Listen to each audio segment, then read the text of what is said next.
Welcome to a lesson with Dr. Powell. Let's take a look at the ideas of injective, surjective,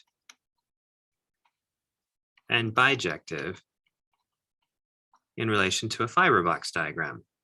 If we have a function, it can be defined as follows. You could have some codomain elements, 2, 3, 5, 7, and perhaps we just can describe the function by a fiber box diagram. Maybe we have something like 1 and 2,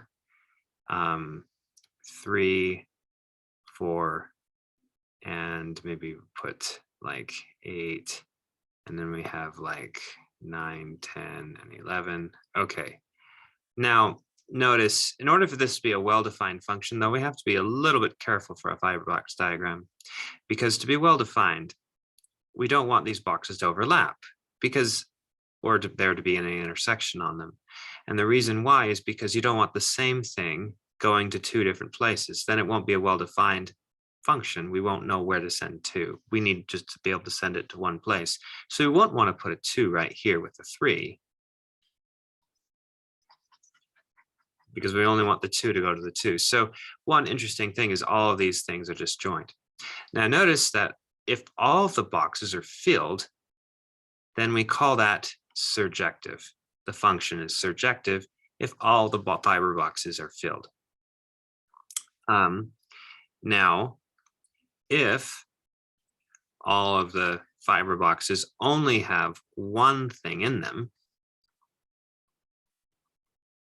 total, then we call that injective.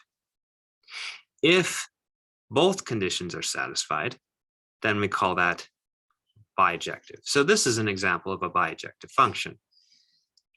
Now, this right here is an example of an injective function, because every box does not have more than one thing. So it is okay here. This is injective. This just means that 7 isn't hit by anything, but it's injective, or in other words, 1 to 1. So 1 to 1 here. So 1 goes to 2, 4 goes to 3, 3 goes to 5, nothing else goes to 5, just 3. That's still injective, which is another way of saying 1 to 1. So this works perfectly fine.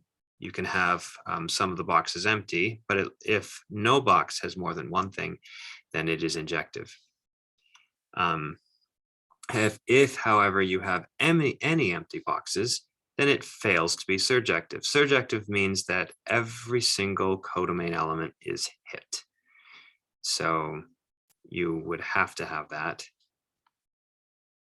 These would, in order to be surjective. And if you have both, it's bijective. Thanks for watching.